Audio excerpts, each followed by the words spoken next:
The SAT is just weeks away, but what if I told you there are 5 hidden skills that the test actually works and most students completely overlook them?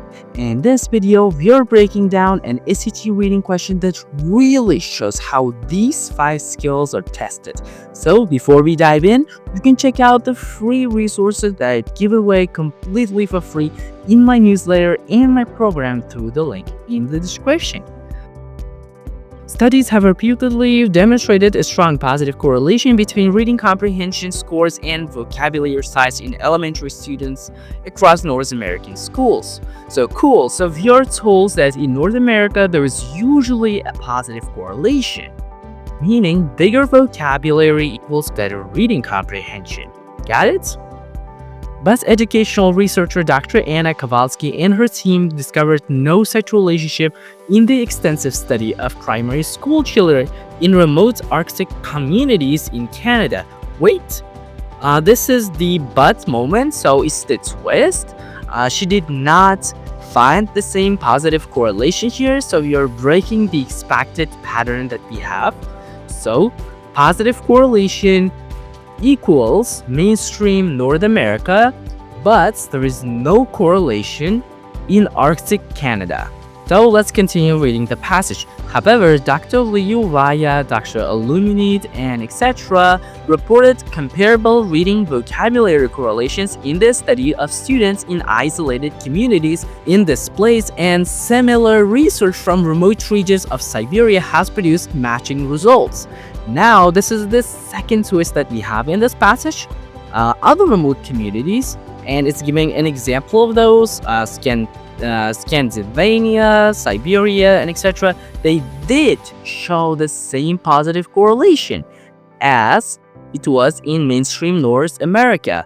So now we can have this table. So in the first part, we can write region and whether we have correlation or not.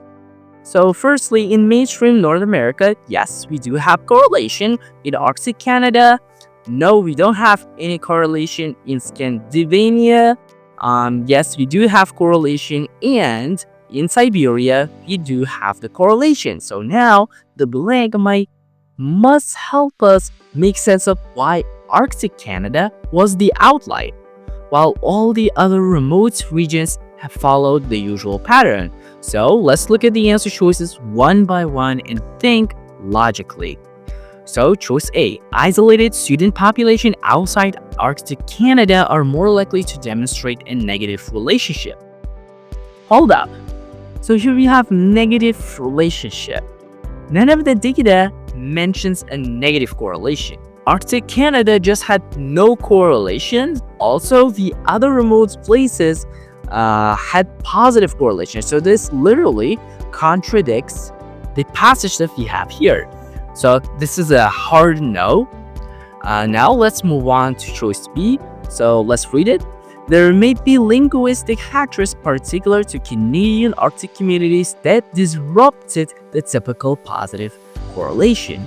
And this one is kind of true because it doesn't really fights our table, and it says there is maybe something unique about the Arctic Canada that is interfered with the typical pattern that we have in this table, and it's softer in tone, and it's using phrases like maybe, disrupted, and etc. This is very SAT friendly language, so we really like this, so keep it. Now let's read answer choice C. Educational approaches specific to Canadian Arctic regions likely result in both reading comprehension and vocabulary development being significantly different there than elsewhere.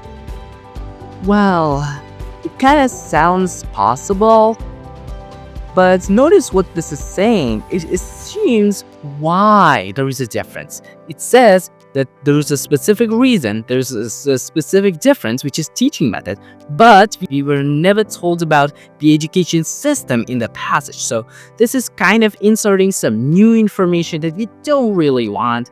And also it says both skills are significantly different, but the study found no correlation. not that both skills were just weak or kind of weird. So there's too much assumption here, and we can easily eliminate this choice. Now let's move on to choice D and read it. The Arctic communities examined in Kowalski's study may be more similar to mainstream North American schools than those investigated in those people's research. Wait, so now it's saying that Arctic Canada is similar to North America. But in the passage, we were told that mainstream North America showed a positive correlation and Arctic Canada didn't. So they're not similar in terms of outcome. So this literally contradicts the facts, so we can literally eliminate this. So our final correct answer choice is B, because it explains the one outlier that we have here, which is Arctic Canada, and it doesn't contradict any other information that we have in the passage, and it's more of a speculative, soft answer choice, and it really fits exactly in the gap. Before we get into the next part, let's be real.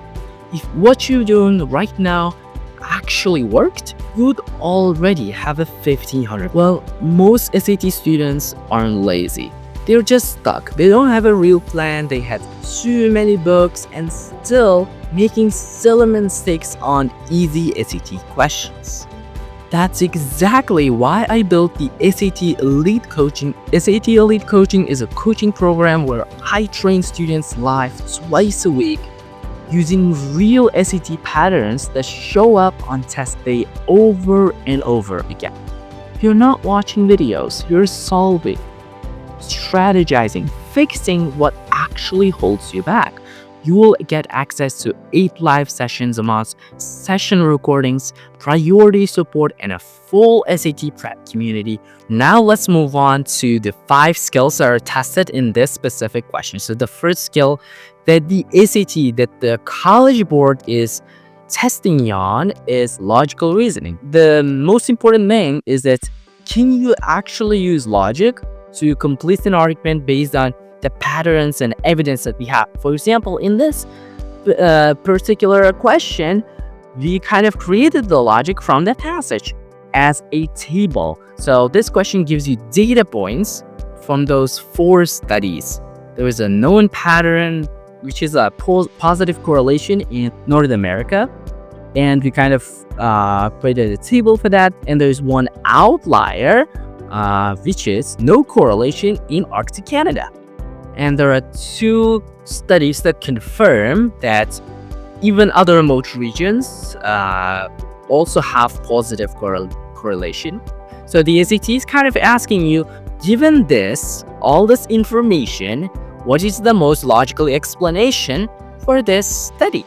Now let's move on to the second skill that is tested on the SAT, which is understanding relationships. Well, the main thing here is that can you actually keep track of how different ideas are and how each idea relates to each other? And in this question, it is used in a way that it is comparing 4 different regions, and you have to recognize which place shows the usual correlation and identify which one actually did it. So in this case, you had to track which communities were remote versus mainstream, and then Arctic versus not, Canadian versus non-Canadian, and you're kind of mapping all these relationships. Like only Arctic Canada, for example, had an unusual result. So it might be something about Canada or Arctic, or even maybe the language. So this is a types of potential reasons for that. And the SAT is testing if you can mentally organize these ideas and compare them efficiently. Now let's move on to the third skill that is tested on the SAT, and it is evaluating claims and kind of avoiding unsupported assumptions. And in this specific skill, most important thing is telling when an answer choice is inventing something brand new, or it might be inventing something that is not backed by the passage. For example, look at choice C, like educational approaches specific to Canadian Arctic regions likely result in. So the passage never mentions educational methods or systems. And that is an assumption. That is something new that was created or invented. And the SAT is testing your ability to spot when a choice brings in something new, some brand new information, or whether it goes beyond what is given in the passage. So good SAT answers always stay to the evidence, and if the passage doesn't say it or it doesn't gives enough to infer it, that's a trap. And the next skill that the SAT loves to test is spotting contradictions. It's almost in every single SAT question that I've ever seen. And the most important thing is eliminating choices that go against what the passage says. Look at choice A. It says more likely to demonstrate a negative relationship. Well, there was nothing about a negative relationship or correlation. No part of the passage ever mentions a negative relationship. There are only two types of correlations in the passage. First one is positive, and the second one is no correlation. So that's a direct contradiction to what the passage is trying to say, and you're being tested on whether you will catch that wrong direction of the correlation. Now let's move on to the next skill, one of the most important one, which is skill number 5, recognizing the power of weak language. And they usually come in forms of soft conclusions. Main thing is whether you know that the SAT favors humble conclusions. Most of the answer choices that are wrong are bold and risky ones, so make sure to avoid those. So if you can look at the language of the correct answer B, it says there may be linguistic factors that disrupt it. There is a beautiful phrase that is used in the question that I've written here, so maybe. And that's a weak, cautious, SAT-approved language, and it doesn't go too far. It doesn't act like it knows for sure, and it just suggests a possibility. You want to boost your SAT score by over 100 plus points, and you need a proven system that actually works, then check out this video where I explain exactly why you're not getting the score that you actually deserve and exactly how to fix it. So check out that video.